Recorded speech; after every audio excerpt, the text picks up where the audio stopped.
Mickey Loomis and Dennis Allen speak with New Orleans Saints media. They talk about quarterback, they talk about defensive coordinators, and rising stars on the coaching staff. We'll cover it all and give you a little bit of lagniappe on today's episode of Locked On Saints. You are Locked On Saints, your daily New Orleans Saints podcast. Part of the Locked On Podcast Network, your team every day.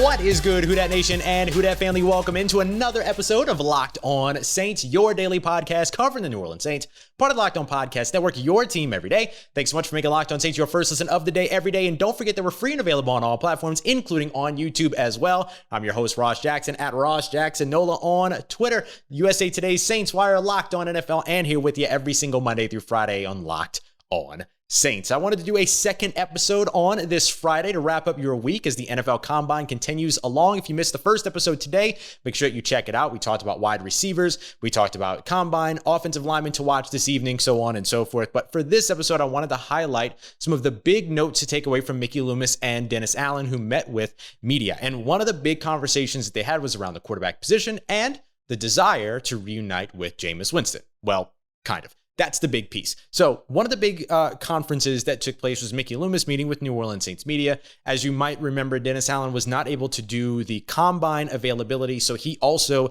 had a little bit, he had media availability with New Orleans media on Friday instead. So here's how this all broke down in terms of what you should know about the quarterback spot. So there were a couple of big pieces to walk away with here. First of which is that Jameis Winston is definitely an option still for the New Orleans Saints. Seems that they're keeping in touch with him, watching his rehab, all of that, all the things that we expected. Mickey Loomis saying, basically, I'll paraphrase a little bit, Jameis Winston is definitely an option, and the New Orleans Saints hope that they are an option for Jameis Winston. So what does that mean? What it means is that the New Orleans Saints could be interested in reuniting with Jameis Winston. However, they're looking for the mutual interest from Jameis based upon what he might be able to get elsewhere. New Orleans Saints, they're going to be in that quarterback market this offseason. As we all know, they have to be. However, they might not be looking to spend a ton of money on a quarterback. And so if Jameis's market is bigger than maybe anticipated or gets run up, which is possible, in yesterday's episode, if you missed it, or not even yesterday's episode, the first episode of the day, we talked a little bit about the veteran quarterback market sort of dwindling, and how that impacts the way that teams are looking at quarterbacks, how that impacts the New Orleans Saints. One of the ways that it impacts the New Orleans Saints beyond just their options falling away is that other teams' options are falling away as well. That could potentially drive Jameis Winston's market up, taking him from 1-year prove-it contract with incentives to a $20 million a year contract potentially. So if that ends up being the case, then New Orleans might not be the destination that Jameis wants to go when he can maximize his profit by going to another team like the Pittsburgh Steelers or the Washington Commanders, who have already called every single team across the NFL, including making a pitch to try to trade to the Seattle Seahawks for Russell Wilson. Went nowhere, but it's very clear that Washington is in that quarterback market. Jameis Winston should be a free agent quarterback. If that's going to be the case, that could potentially present some issues for the New Orleans Saints as the rest of the market continues to dry up. So what does that leave the New Orleans Saints? Well, I know a lot of folks have not been happy to hear the name. I don't really necessarily understand why. He was 5-0 as a starter with the New Orleans Saints, with Michael Thomas, with this system, and a renewed focus around building the offense could potentially be more helpful. But people seem to be hesitant around the idea. But Teddy Bridgewater, who I referenced in an article that I wrote just a couple days ago, is probably the second most likely option for the New Orleans Saints at quarterback outside of the guys that are already in the building, in the facility, Taysom Hill, Ian Book, so on and so forth. The reason why I don't really have a trouble with Teddy Bridgewater is simple, right? He's been in the system before. He knows it. The Saints are looking for familiarity. They're looking for continuity. All the things that you've heard me say over and over and over again also point to Teddy Bridgewater, who is a free agent. New Orleans Saints would be able to dictate his contract and his structure, and they would effectively be able to utilize him as a bridge quarterback going into much better draft quarterback scenarios over the course of the next couple of seasons, or to allow somebody else to develop into a starting quarterback. Or you're comfortable with Teddy Bridgewater moving forward because he can run your system. Yes, he had a lot of weapons around him in Denver, but there were a lot of injury concerns, just like there were with the New Orleans Saints last year, and it's a different system entirely in Denver than the one that will continue on in New Orleans, which is one that Teddy Bridgewater will be comfortable with, one that they tried to replicate and failed to replicate in Carolina outside of the limitations that Teddy Bridgewater may present. So with that being the case, if Teddy Bridgewater ends up being the guy in New Orleans in 2022, it can happen. So there's that. The next piece would be the rookie quarterback conversation, right? Malik Willis, Kenny Pickett, those are probably your 2 first rounders this year. Maybe Matt Corral is able to sneak up in there. Any of those 3 could be a good option for the New Orleans Saints. I was surprised by Matt Corral's size, if I'm being honest, him coming in at 212 pounds. I saw him the day before he weighed in. I didn't think he was going to weigh in over 200 pounds, or maybe right at 200 pounds. And, listen to me talking, I'm rail thin. So, what do I know? But the New Orleans Saints don't seem to be ready to turn things over to a rookie quarterback immediately, which doesn't mean that they won't draft a rookie quarterback if the right one is there at the right time. 2nd round, 3rd round, late 1st round if they decide to trade back in to get the 5th-year option, which makes sense. I get that, but it doesn't necessarily mean that they're ready to draft one and then hand them the keys to the system, hand them the keys to the team. So having that other veteran quarterback, whether it's Jameis Winston, Teddy Bridgewater, or otherwise, makes a lot of sense, but won't rule out the New Orleans Saints drafting a quarterback. All of those are things that you can glean from Mickey Loomis's time with the New Orleans Saints media, and all of them shouldn't really be surprises. I mean, who are your other options? What other options do you have outside of the guys in the building, which I want to stress are still options? Taysom Hill in particular, right? How quickly is he going to come back from that Liz Frank injury and be available? That's going to be a big factor, but there's still options. Who else is out there? I mean, what other options do you really have outside of maybe Kirk Cousins? But do you really want to commit to Kirk Cousins long term? Because an extension is the only way that you're going to get his salary cap situation manageable and worth his time, right? And worth the New Orleans Saints time dealing with him, right? Mitch Trubisky, he's not going to be a long-term starter for you. He's got some talent, but you can't trust that that's going to happen. So you have to go with somebody that's been in the system before. And I get that. I 100% understand that. So we'll see exactly what it means. But if you follow the breadcrumbs that the New Orleans Saints have set so far this season, the 2 names that you're going to continue to see all offseason are going to be Jameis Winston and Teddy Bridgewater. Don't be surprised if either one of those guys are your starters in 2022. Now, while the New Orleans Saints are still trying to figure out the quarterback situation, the coaching staff has been the focus so far this offseason. They went ahead and moved forward with co-defensive coordinators in Kris and Ryan Nielsen. What will the division of labor look like, and where does Dennis Allen as the play caller on defense factor into everything? We'll talk about that and clarify, get you all the information that you need as we continue on with today's episode of Locked On Saints. And hey, the NFL Scouting Combine continues on. There's still time for one of those records to be broken. John Ross's 4.22 40-yard dash. Stephen Paet's 49 on the bench press. There's a ton to look at, and you can find it all over at betonline.net. Go ahead and check them out for everything that you need for all of your betting needs. And they're the #1 place for all of your sports betting news, analysis, and of course, podcast as well. And of course, there are the official online gambling partners right here at the Locked On Podcast Network. So if you get a chance, go and check them out, betonline.net. You can check out their mobile device or their mobile website, their desktop website, super easy to navigate, gives you everything that you need. And of course, you've got a bunch of crazy offers that are going to be available all the time. So go and check them out, betonline.net, where the game starts. All right, family, continuing on with today's episode of Locked On Saints. Thanks so much again for making us your first listen of the day, or potentially your second listen of the day. Drop 2 episodes here on this Friday, March 3rd. Nope, March 4th. This is going well. Next up, I want to talk a little bit about the New Orleans Saints co-defensive coordinator position, because they have meticulously found a way to build a plan around effectively 3 people holding responsibilities within the defensive coordinator position. Let's start off with just a quick recap of what decisions they've made. The first of which that impacts defensive coordinator pretty much immediately is the fact that Dennis Allen, the former New Orleans Saints defensive coordinator, who was a defensive coordinator last year, was elevated up to head coach. One of the very first things that he said in his introductory press conference was that he would be interested in maintaining play calling responsibilities on the defense. That will be key. The next piece was the defensive coordinator search. They talked to a ton of different prospects, including some, guys like Aubrey Pleasant of the Detroit Lions, who had a really nice intensity that some people believe the Saints would like. CJ Gardner-Johnson would beg to differ. And then there were the favorites, secondary coach Kris, as well as defensive line coach / assistant head coach and Ryan Nielsen. One of them seemed that they were going to get the job, but alas, it actually ended up being both. So both of them ended up getting the job. So they are co-defensive coordinators. So now when you talk about all the people that have their hands in the pot of defensive coordinator, you've got the 2 defensive coordinators in Kris and Ryan Nielsen, but then you have the defensive play caller and head coach Dennis Allen. So how are they going to make this work? Dennis Allen spoke about it with New Orleans media on Friday, and he kind of rejected the idea that it would be too many cooks in the kitchen. Why? Because there is only going to be one voice, and that voice is Dennis Allen's. He will make all of the final calls. He will make all of the play calls. He will make all the final decisions. That seems to make a lot of sense. Is it really going to work? It's a little bit of wait and see mode on that one, but that's kind of what you want to hear, right? When you talk about the division of labor, there has to be somebody whose stamp is the stamp. And it sounds like that will be Dennis Allen's, who is the most qualified for that to be his job as not only the head coach, but as a defensive coordinator that is carrying over to head coach and will still be the defensive play caller, maintains, what's the word? Continuity. Yes, you got it. The next thing will be the responsibilities of those co-defensive coordinators. When do they snap into action? When are times where maybe they do things that Dennis Allen can't do? Well, that's exactly the answer. When Dennis Allen can't do it, those guys will do it if it pertains to the defense. So for instance, one of the examples that we got from a couple of folks, actually Luke Johnson, Amy Just, a couple of other folks from All Around Saints Media, is that while Dennis Allen, for instance, is in the offensive draft meetings, Kris Richard and Ryan Nielsen are heading up the defensive draft meetings. So there's that piece. And I imagine you would see the same thing in practice. Kris Richard is going to continue to work with the secondary while Ryan Nielsen will continue to work with the defensive line. So not only are they co-defensive coordinators, but they maintain their position coach responsibilities.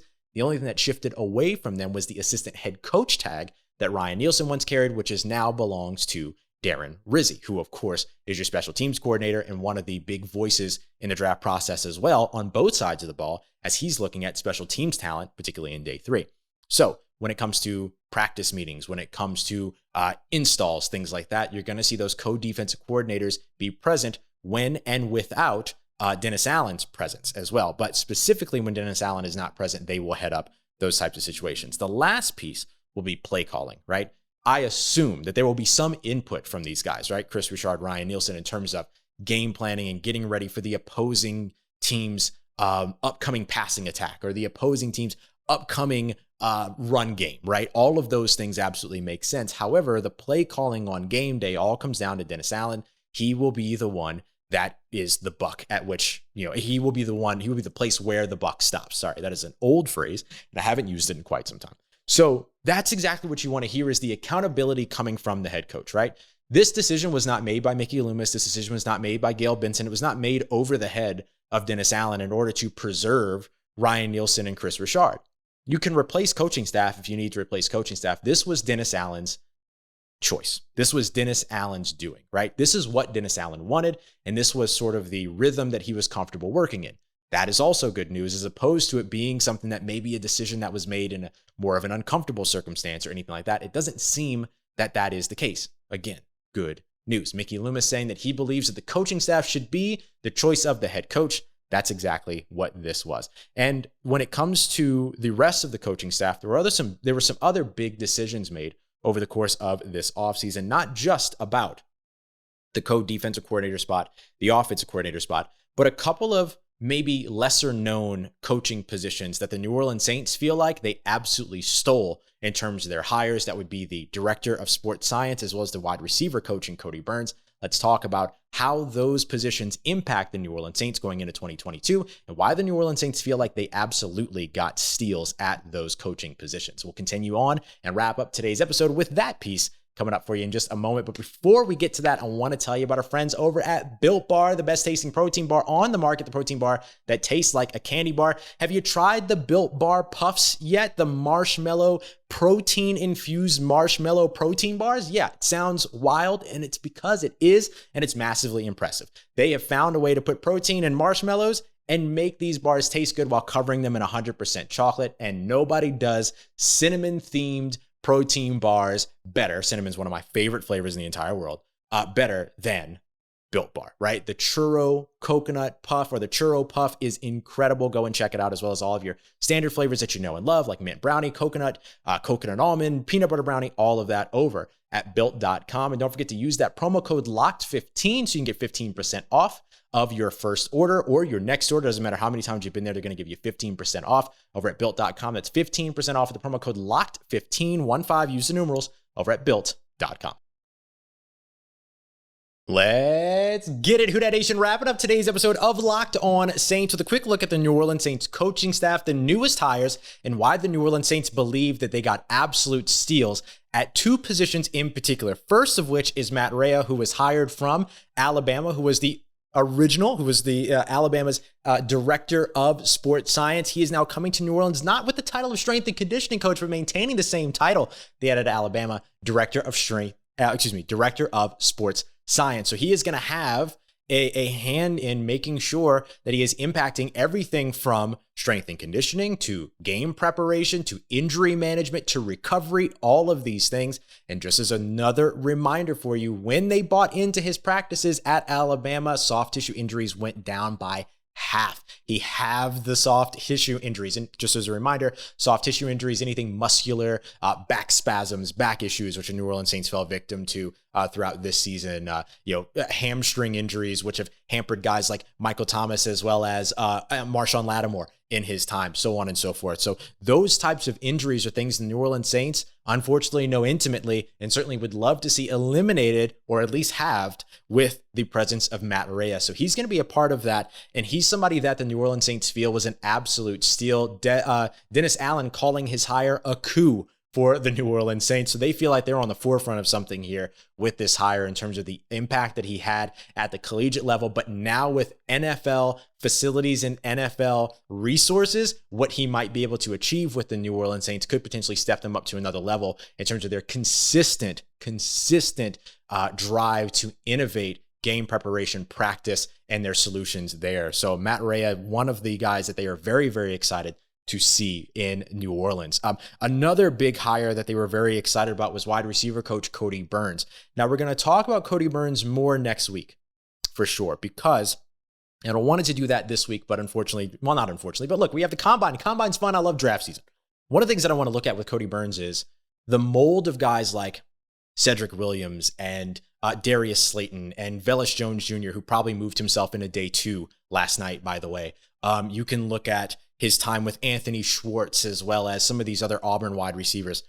What were their molds before he showed up and what were their molds after he showed up? And how does the New Orleans Saints current roster of players match up or compare to what those receivers were before Cody Burns got a hold of them? And how could we potentially see their roles shift based upon what Burns did with some of these other wide receivers? So we're going to break all that down next week. I'll talk more about that in a little bit. But when it comes down to wide receiver coach Cody Burns, the New Orleans Saints feel like he's a rising star. So he's another one that's getting a lot of lofty sort of, laurels from Dennis Allen. So they're very excited to have him there. And one of the things that Dennis Allen talked about is that they didn't want much to change, but they wanted to be able to still bring in fresh ideas so that things didn't get stale. Cody Burns is going to be that fresh idea guy. And there are a couple of new positions or additional positions that are still on the way for the Saints to fill that aren't, huge coaching staff positions, but are big staff positions that help them with ideas that we'll talk about here in a sec that can also fold right into that exact same stretch. But when it comes down to what Cody Burns brings you, he's a great developer. He's a good evaluator of talent when it comes to wide receiver in terms of what to do with them once they're in the building. And so hopefully he'll be able to translate that into what they want to bring into the building. We saw an incredible showing of talent at the wide receiver portion of the NFL scouting combine on Friday night, or on Thursday night rather. And that's now what Cody Burns has to pick and choose from, in addition to a loaded wide receiver class that may see Amari Cooper added to it, knocking some of those other bigger names down the board, making them a little bit more affordable and potentially attainable for the New Orleans Saints, as well as some potential trade targets like guys like Darius Slayton, for instance, who apparently the New York Giants are ready to fire sale everybody, including Saquon Barkley. And so if you can reunite Darius Slayton and Cody Burns, that would be pretty dope. But you also have guys like Andy Isabella, who has been given an opportunity by the Arizona Cardinals to seek a trade. So that could potentially lead him to a place like New Orleans as well. And yes, there might be some overlap or redundancy between him and Deontay Hardy, but you know what? You'll take it because you're not really in a place with this New Orleans Saints wide receiver room as it is presently constructed, especially with the, pending free agents at the moment, to really get to a point to where you feel like you can pass up on any real opportunities there that could potentially improve your room. Mickey Loomis did say that they have some work to do when it comes to Deontay Hardy, who's a restricted free agent. Should be easy to hold on to him, hopefully, fingers crossed. And then they also want to get some work done with Traquan Smith as well, who's an unrestricted free agent. We'll see if he's back in New Orleans for 2022. So with Cody Burns being this guy that potentially is a rising star, it makes me curious about whether or not he ends up taking a similar trajectory over the course of time as Ronald Curry. Ronald Curry, who started off as working with the wide receivers into a quarterback coach position, into a passing game coordinator position, and potentially soon into an offensive coordinator position. Maybe Pete Carmichael sticks around as offensive coordinator for 1 year, and then they get Ronald Curry trained up, and then that's his next position, or he ends up getting that position elsewhere. Could we see Cody Burns take a similar trajectory if all goes well over his tenure? Will be something to watch. Finally, the last two positions for the New Orleans Saints to fill, reading this from Luke Johnson here over at the New Orleans Advocate Times-Picayune, and he mentioned that senior offensive assistant, which used to be held by Jim Chaney, of course, and then the senior offensive assistant, defensive quality control assistant are two positions that the New Orleans Saints are still looking to fulfill. Both of those positions could be fresh perspectives that lend themselves to what Dennis Allen is talking about. Wanting to maintain status quo, wanting to maintain cohesion, continuity, all that, but still bring in fresh ideas. And that would be the primary responsibility, according to Luke Johnson, or not primary responsibility, but the responsibility of that offensive assistant, senior offensive assistant, would be being an idea guy, according to Mickey Loomis. So that would be another place where you could see some fresh new ideas being injected specifically on the offensive side, which might be where you need those big ideas the most. So that wraps us up in terms of our look at those new coaches, but we're not done necessarily. I want to talk really quickly about a couple of running backs to look out for. I'm just going to name a couple of names here because you know who I'm always excited about when it comes to these running backs. Dameon Pierce out of Florida. Got to talk to him a little bit during the media availability with the teams and with the participants. So make sure you keep an eye out on him, especially in his blocking drills and everything, because that is something that he absolutely wants to sell about himself. Another one is going to be Breece Hall, and then probably keep an eye out on, just because I think he's going to be a lot of fun, Rachaad White out of Arizona State. So those are 4 names for you to keep an eye out on, but there are going to be a lot of fun performances to check out over the course of all of those running backs. So coming up next week, we're going to dive in. We're going to continue to recap everything going on around the combine. We've got offensive line and running backs this evening. You're going to be looking at defensive linemen and linebackers on Saturday. Lots of great names to track there as well. And remember, the more that those defensive linemen continue to raise their stock along with the offensive linemen tonight, the more that those skill position players like wide receivers will fall down draft boards. That's good news for the New Orleans Saints, because both offensive line and defensive line are deep and top heavy, while wide receiver is deep but not top heavy, which means those will be the first ones to fall. Place kickers, defensive backs, keep an eye out on Tariq Woolen on Sunday. He's going to blaze on that 40. Going to be a lot of fun to watch. So we'll recap the combine. Make sure you know all the names that you need to know, and we'll go over Cody Burns and his whole rising star situation because of the work that he's done with wide receivers. How do the New Orleans Saints wide receivers now compare to the receivers at Auburn and Tennessee before Cody Burns got a hold of them? And what could that mean for those receivers working with Cody Burns this year? Lots to catch up on all throughout here on Locked On Saints. Thanks so much, as always, making us your first listen and today's second listen of the day. For your third listen today, make sure you go and check out the Locked On NFL Draft podcast. Former NFL cornerback Eric Crocker, analytics expert Ryan Tracy, giving you everything you need to know around this week's combine. So go and check them out. And as always, y'all, for everything you need in between these episodes, over here on Locked On Saints, make sure you follow me on Twitter at Ross Jackson, NOLA. Hit me up. Let me know how the family's doing. Let me know how you're living. Let me know how your mom and them. And trust you, that nation. I'll holla at you.